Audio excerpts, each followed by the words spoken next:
नमस्ते। जैसा कि हम लोग पिछले एपिसोड में देखे हैं कि बक्सर के युद्ध में किस तरह से अंग्रेज़ों की जीत हुई और इस जीत के बाद जो 1764 में अंग्रेज़ों ने बंगाल को अपने हाथ में लिया, उसके बाद दोहरी शासन प्रणाली के विकास वहाँ पे किया। नवाब जो होता था वह दो कार्य करता था। पहला काम था दीवानी और दूसरा था निजामत। दीवानी में टैक्स वसूलना, प्रशासनिक सारे काम करना उसके हाथ में होते थे, तथा जो निजामत होती थी वह दिल्ली में जो राजा बैठा होता था, मुगल बादशाह, उसका एक तरह से रिप्रेजेंटेटिव होता था, जिसे सैन्य प्रणाली का अधिकार होता था, सैन्य का टोटल उसके कंट्रोल में होता था। अंग्रेज़ों ने अपने हाथ में सिविल यानी कि दीवानी मामले और एडमिनिस्ट्रेशन ले लिया। निजामत केवल वहाँ के नवाब के हाथ में दे दिया। और इसके बाद जो रेगुलेटरी एक्ट पास हुआ था, अब इंग्लैंड की सरकार ईस्ट इंडिया कंपनी के ऊपर हावी हो गई थी और इस तरह से हर चीज़ों के बारे में वो ध्यान देती थी। अब उसका जो नतीजा हुआ, जो शोषण हुआ देश में, उसका नतीजा हुआ सन 1857 का युद्ध। और होता क्यों नहीं? क्योंकि जनता एकदम खाने खाने के दाने के मुहताज हो गई थी। और जो उसके मेन कारण थे, उसमें पहला कारण था राजनैतिक कारण। लॉर्ड डलहौजी ने एक कानून लाया जिसे डॉक्ट्रिन ऑफ लैप्स कहते हैं, यानी कि जो राजा रजवाड़े या नवाब जिनकी संतानें नहीं हों, वे दत्तक पुत्र नहीं ले सकते और वे जो भी राज्य उनके हैं वो सब अंग्रेज़ों के अधीन आ जाएंगे। इस तरह से नागपुर का राज्य, झांसी का राज्य और बहुत सारे ऐसे राज्य थे जिनके कोई वारिस जो उनसे पैदा नहीं थे, जो अंग्रेज़ों ने अपने राज्य में मिलाना शुरू कर दिया, जिसके वजह से राज्य रजवाड़े और जो नवाब थे उनके अंदर एक विद्रोह की आग लग गई। और इस विद्रोह में झांसी की लड़ाई, जैसा कि आप जानते हैं, बहुत भयानक रूप से हुई। बहादुर शाह जफर को काफ़ी दुख हुआ और यहाँ तक कि डलहौजी ने लाल किले को खाली करने का भी आदेश दे दिया कि वे अब उनकी संपत्ति नहीं है, वो इसको खाली करें। दूसरा जो रीजन था असंतोष और युद्ध के, वो था सामाजिक और धार्मिक। सामाजिक में और धार्मिक क्षेत्र में भी अंग्रेज़ों के दखल बढ़ते गए। सामाजिक में तो कुछ अच्छे कार्य भी उन लोगों ने किए, जैसे विधवा विवाह, सती प्रथा का अंत, लॉर्ड विलियम बेंटिंग के समय में जो वाइसराय थे, बहुत सारे सुधार भी किए। लेकिन तो भी उस समय जो जनता थी वे हस्तक्षेप को बर्दाश्त नहीं करना चाहती थी। सब लोग जानते हैं कि बैरकपुर छावनी में, मेरठ में क्या हुआ, कानपुर में क्या हुआ, उसमें बहुत सारे जो सैनिक थे जो अंग्रेज़ों के लिए काम करते थे, वे उनको भी मार डाले, जिसमें मंगल पांडे का नाम आता है।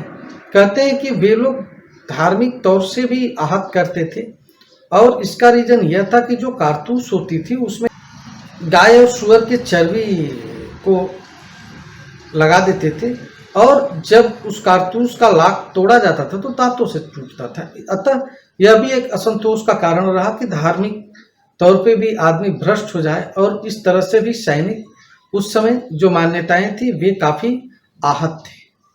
और इस तरह से जो विद्रोह बैरकपुर छावनी से शुरू हुई वह पटना, कानपुर और जो गंगा और यमुना का द्वाब था उसमें भी फैल गए।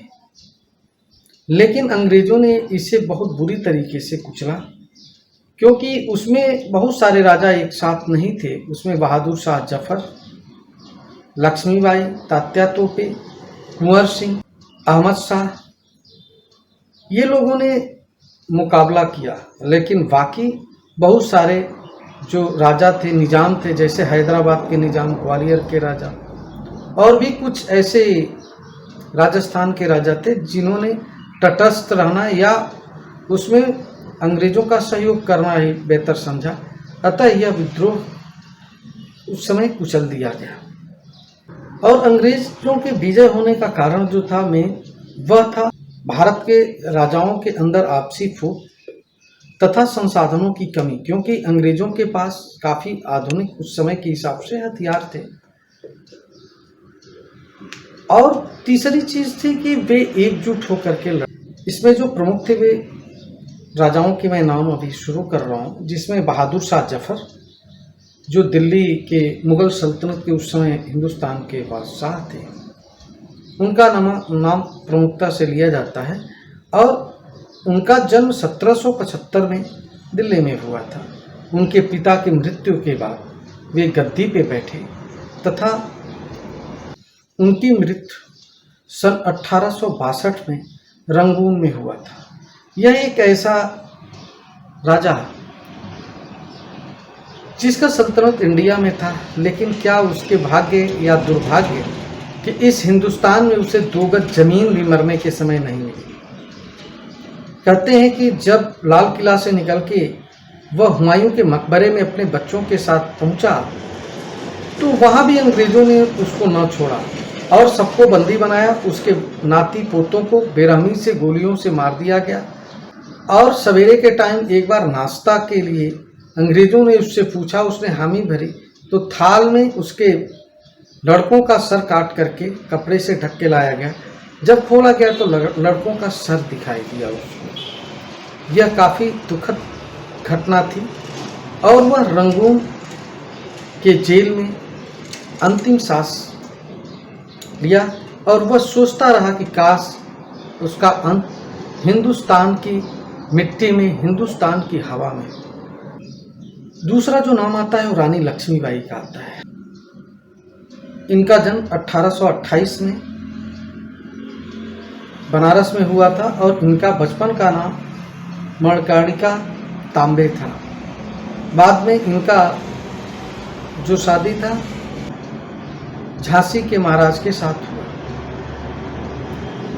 और चूंकि उनके बच्चे नहीं थे तो गोद लिए हुए बच्चे को अंग्रेज माने नहीं और इस तरह से अंग्रेजों के साथ उनकी काफ़ी युद्ध हुआ और अंत में वो वीर गति को प्राप्त हुई सन 1858 को। कहते हैं कि ये एक ऐसी रानी जो औरत होने के बावजूद भी उस मिट्टी के लिए अपने जान का न्यौछावर कर दिया।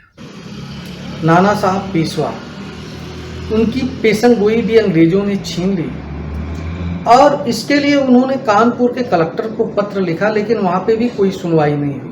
उसके बाद उन्होंने एक कजी मुल्ला वकील जो उनके थे उनको लंदन महारानी के पास भेजा, लेकिन वहाँ जाने के बाद भी उनका आग्रह को वहाँ पे ठुकरा दिया गया।